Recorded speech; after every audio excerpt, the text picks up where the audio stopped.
गृह मंत्रालयाने सर्व राज्यांना मॉक ड्रिलचे निर्देश दिलेले आहेत। कृष्णा सोनरवाडकर आमचे प्रतिनिधी आमच्या सोबत आहेत। अधिक माहिती त्यांच्याकडून जाणून घेणार आहोत। कृष्णा, महाराष्ट्रामध्ये आपल्या राज्यामध्ये मॉक ड्रिलसाठी कशा पद्धतीने तयारी करण्यात आलेली आहे?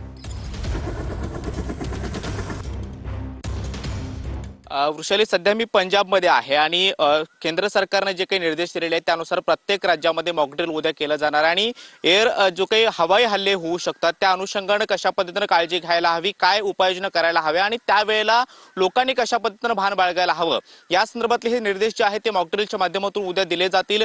ज्या बॉर्डर लाईन आहेत म्हणजे पंजाब सरकार राज्य आहे, जम्मू काश्मीर सरकार राज्य आहे, तिथे एअर डिफेन्सची जी काही आपली यंत्रणा आहे ती काम करत असते। मात्र जिथे हवाई हल्ले झाल्यानंतर आपली लष्करी यंत्रणा पोहोचू शकत नाही किंवा तिथे डिफेन्स करण्यासाठी जी पुरेशी यंत्रणा नाहीये त्या राज्यांमध्ये कशा पद्धतीने हवाई हल्ले झाल्यानंतर मग ते हवाई हल्ले वेगवेगळ्या माध्यमातून असू शकतात, ड्रोनचा सुद्धा वापर केला जाऊ शकतो किंवा मग वेगळी क्षेपणास्त्र सुद्धा होऊ शकतात। त्यावेळेला कशा पद्धतीने लोकांनी काळजी घ्यायला हवी यासाठी स्थानिक यंत्रणा कशा पद्धतीने काम करू शकतील या अनुषंगाने हे मॉक ड्रिल जे आहे ते उद्या देशभरामध्ये राबवलं जाणार आहे। प्रत्येक राज्यामध्ये त्या वेगवेगळ्या पातळीच्या वरती हे मॉक ड्रिल राबवलं जाईल। त्यासाठी कुठल्या कुठल्या यंत्रणा काम करतात हे देखील पाहणं महत्त्वाचं असणार आहे। स्थानिक पोलीस असतील किंवा इतर ज्या काही सुरक्षा यंत्रणा आहेत त्यांना वेगवेगळ्या पद्धतीने हे मॉक ड्रिल जे आहे ते राबवण्याचे निर्देश जे आहेत ते केंद्र सरकारने दिलेले आहेत। पंजाब सारखी हद्द जी आहे जिथे बॉर्डरच्या आसपासच्या गावामध्ये हवाई हल्ल्याच्या होण्याच्या अनुषंगाने अगदी लष्करी यंत्रणा सतर्क असते आणि त्यामुळे तो डिफेन्स करण्यासाठी लष्करी यंत्रणा पुरेपूर त्या सगळ्या अत्याधुनिक यंत्रणांचा वापर करते। मात्र